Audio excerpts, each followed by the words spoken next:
Victoire 4 buts à 1 du Paris Saint-Germain contre l'AS Monaco. Alors le Paris Saint-Germain a été tout simplement exceptionnel face à cette équipe de l'AS Monaco. Honnêtement, je pense que le Paris Saint-Germain est vraiment meilleur que la saison dernière. Luis Enrique avait dit quoi? Luis Enrique avait dit l'année prochaine, sans Mbappé, on sera meilleur. Et il a eu raison. Il a eu raison. Il n'y a pas eu beaucoup de recrues. Il y a eu, je crois, 4 recrues. João Neves, William Pacho, Désiré Doué,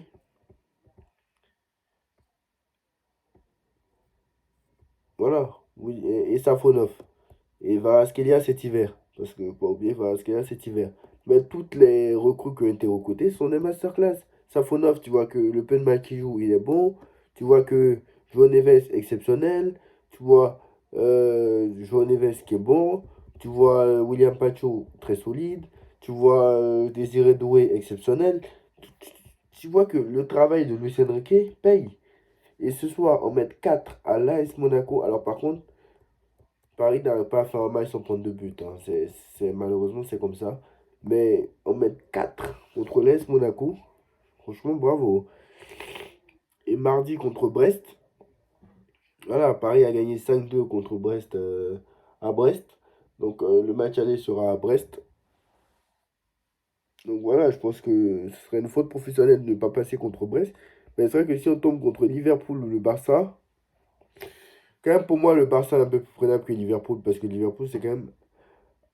Parce que le Barça quand même a des carences défensives. Alors que c'est juste offensivement qu'ils sont impressionnants.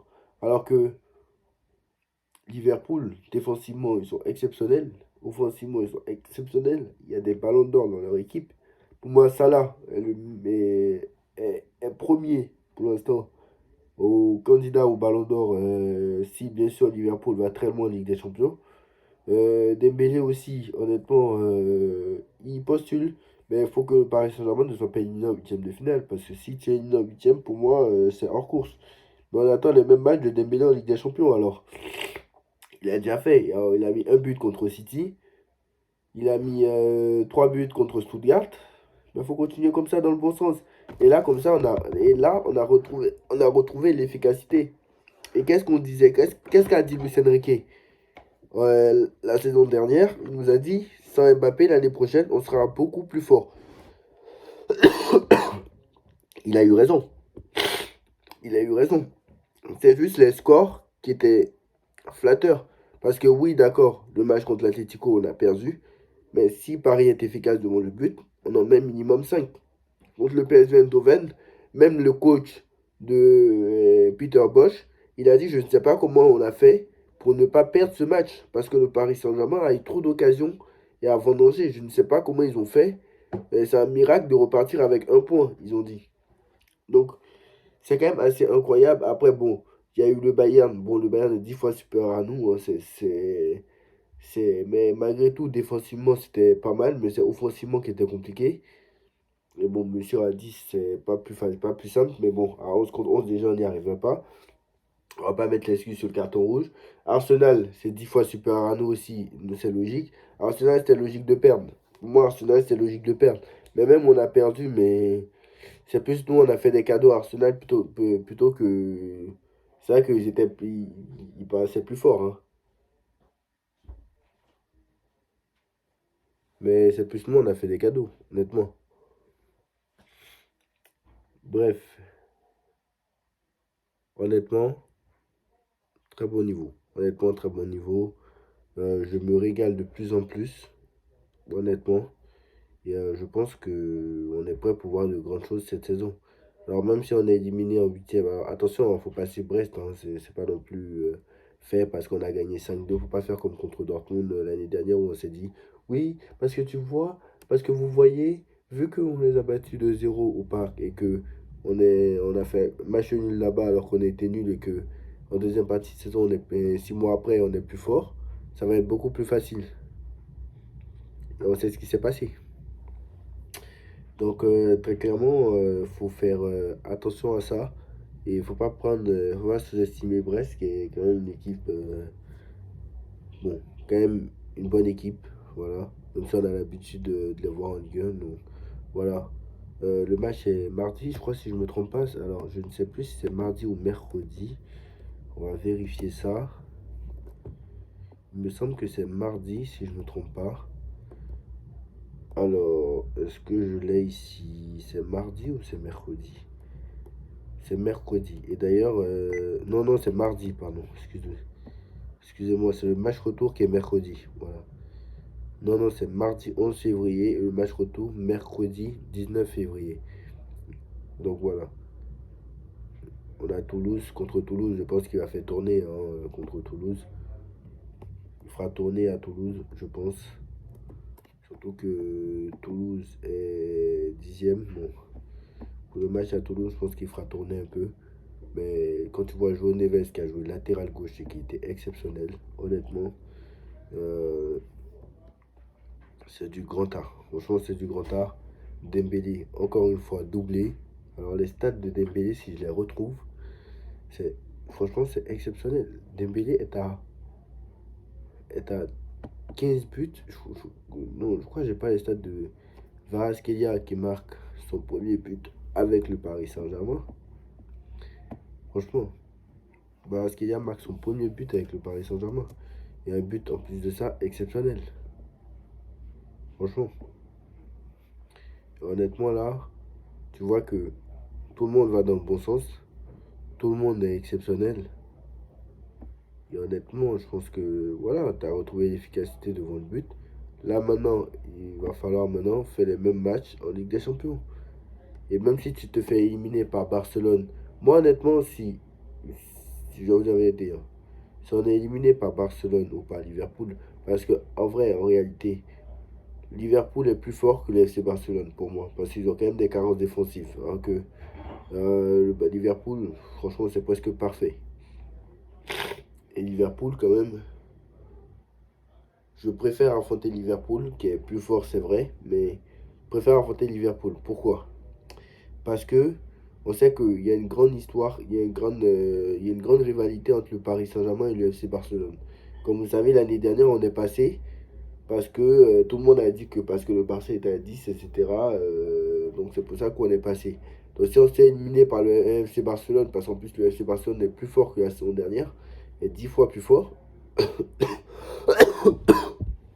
est 10 fois plus fort que la saison dernière. Si on s'est éliminé par le FC Barcelone, tout le monde va dire oui, vous êtes fait éliminer parce que oui, ils étaient à 10 l'année dernière, c'est pour ça, sinon vous aurez sorti, etc.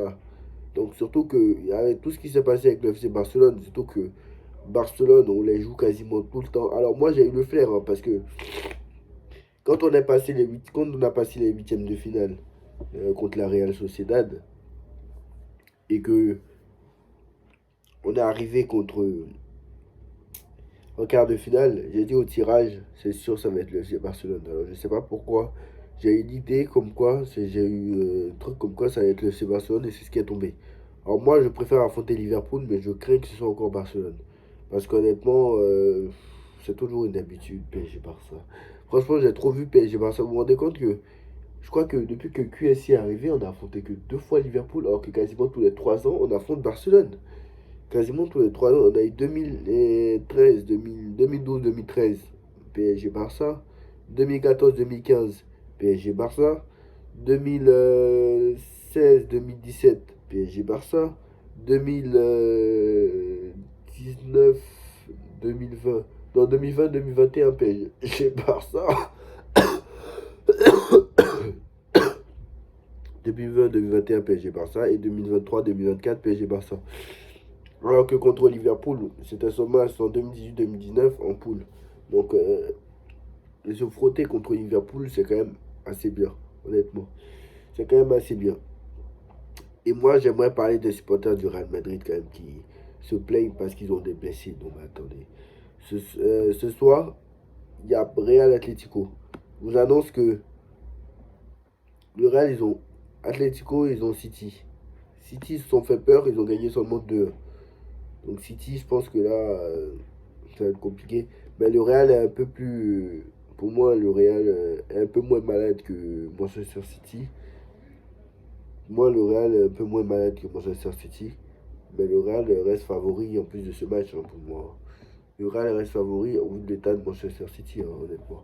Et tous les ans, il y a Real City maintenant. Ça devient un classique. Et je crois que c'est la quatrième année d'affilée, il y a Real City. Hein. 2020-2021, il n'y a pas eu de Real City en 2021, mais 2021-22, Real City. 2022-23, Real City. 2023-24, Real City. Et 2024-2025, Real City. Donc, assez incroyable. Quatrième année d'affilée où il y a Real City. Et en plus, surtout qu'en 2019-2020, il y a eu Real City. Donc, c'est la cinquième fois en 6 saisons qu'il y a un Real City. Et avantage au Real Madrid, puisque City a éliminé seulement 2 fois le Real, alors que le Real a éliminé 3 fois Manchester City. Si je ne me trompe pas, c'est ça. Hein. 18-19, je crois que c'est. Non, 19-20, c'était City. 20-21, il n'y a pas eu. 21-22, c'était Real. 22-23, c'était City. Et 23-24, c'était Real. Donc en fait, il y a 2-2. Voilà. 2 éliminations, 2-2, en fait. Voilà. Donc voilà, j'espère que le match retour en plus est au Bernabeu. Donc je pense que le Real est largement favori. Hein. Parce que le Real, quand même, a beaucoup moins de mal que Manchester City. Et est beaucoup plus serein que Manchester City, quand même. Mais attention, quand tu en prends 5 contre Arsenal, c'est quand même. Bon, t'as gagné 3. Ils ont gagné 3-1 contre Chelsea, quand même. Hein. Ils ont gagné 3-1 contre Chelsea, mais après la défaite à Paris, ils ont pris 5 contre Arsenal. Mais après, le Real, c'est pas Arsenal. Pour moi, le Arsenal est meilleur que le Real Madrid. Hein. Vous pouvez dire ce que vous voulez, Arsenal est meilleur que le Real Madrid au niveau du jeu, au niveau de tout. S'il y a Arsenal-Real Madrid demain, bah, Arsenal est large favori. Mais le problème, c'est que Arsenal, comme ils ont des jeunes joueurs, etc., c'est très compliqué. Alors que le Real, au moins, a l'expérience de son côté. Et arrêtez de me dire que le Real n'avance pas. Parce que là encore, si ce soir le Real y perd, qu'est-ce qu'ils vont dire les gens? Oui, on a des blessés. Oui, il y a lui qui est blessé. Oui, il y a lui qui est blessé. Arrêtez de nous sortir tout le temps l'argument des blessés. L'argument des blessés, c'est pas valable du tout. Ils sont bons, ils jouent. Ils sont pas bons, ils jouent. Go. Et puis les gens, ils disent, oui, parce qu'on a des jeunes joueurs. Fran Garcia, il a joué un match. Valero, il est. Non, non, non, non, non, non, non, non, non, non. Non, non, non. Arrêtez de me dire ça. Alors, ah oui, j'ai les stats d'Ousmane Dembélé. C'est 27 matchs, 21 buts, 5 passes décisives et 13 buts sur les 7 derniers matchs. Vous vous rendez compte? Les stats d'Ousmane Dembélé, c'est fou. 27 matchs, 21 buts, 5 passes décisives, 13 buts sur les 7 derniers matchs. Exceptionnel. Franchement, exceptionnel. Il avait inscrit 2 triplés d'affilée. Exceptionnel. Et qui aurait pu croire que Ousmane Dembélé allait revenir à ce niveau-là? Comme quoi, à 27 ans ou à 28 ans, tu peux progresser avec l'âge. Voilà. On s'est dit, oui, c'est mort, lui, il va plus progresser. Euh,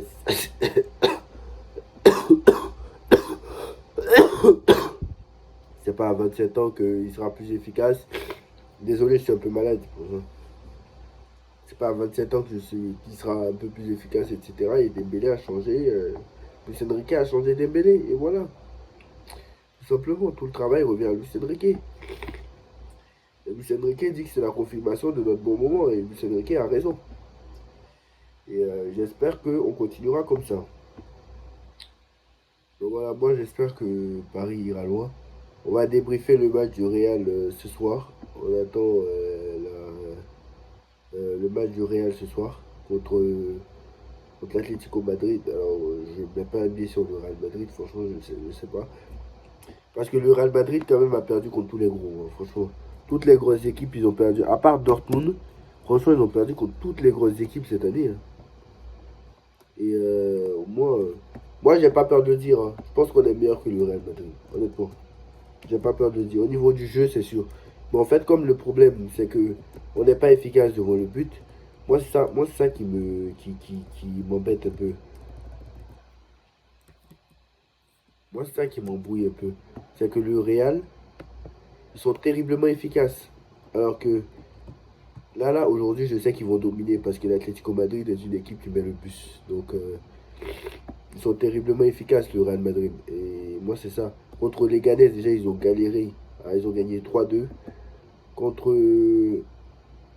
Espanyol Barcelone, ils ont perdu, donc ils étaient sur une mauvaise passe, hein.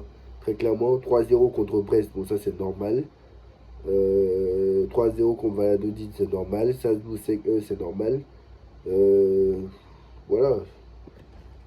Nous aussi on a gagné 3-0, donc tout ça c'est normal. 5-2 contre le Celta Vigo, par contre, ça c'est peut-être pas mal, mais voilà, le Real Madrid, tant que c'est contre les petites équipes, il gagne. Mais tant que c'est contre les petites équipes, il gagne. Mais contre Barcelone, ils en ont pris 5. Contre le Barça, ils en ont pris 9. Ils en ont pris 9 en 2 matchs. 9-2 sur l'ensemble des 2 matchs, ils ont pris. Liverpool, ils ont perdu. AC Milan, ils ont perdu. Donc moi, je veux bien, mais contre l'AC Milan, quand même, c'est assez bizarre. Contre Dortmund, ils étaient menés 2-0. Heureusement qu'ils gagnent 5-2 derrière. Mais contre l'Atlético, ils font un partout. Franchement, ils ont gagné contre aucune grosse équipe cette année. Contre Lille, ils ont perdu. Il n'y a que contre Dortmund où ils ont gagné. Le reste, ils ont perdu contre toutes les autres grosses équipes. Voilà. Il y a Atalanta où ils ont gagné. Est-ce que l'Atalanta est vraiment une grosse équipe? Ça, c'est à voir. Mais là encore, ils ont gagné 3-2 alors que ils auraient pu gagner peut-être 3-0. Tu vois? Vous voyez, donc moi, je pense que ce soir, le Real ne va pas gagner contre l'Atlético. Parce que honnêtement, au vu. Et puis moi, on me dit oui, il y a les blessés. Non, mais attendez. On me dit oui, il y a des blessés et tout ça. Donc c'est pour ça que le Real n'y gagne pas, il y a des blessés. Mais n'importe quoi, hein, n'importe quoi. On nous sort l'excuse des blessés alors que le Real c'est le meilleur club du monde. On nous sort l'excuse des blessés. Non mais attends, l'argument des blessés, il n'est pas recevable. Pour moi, l'argument des blessés, il n'est même pas recevable. Donc voilà, bref. On se retrouve donc ce soir pour débriefer Real Atlético. Donc voilà, en espérant un match digne du Real Madrid. Parce que là, honnêtement, je vous dis la vérité, le Real est favori contre City. Parce que City n'est pas bon, mais le Real aussi n'est pas bon, honnêtement. Tous.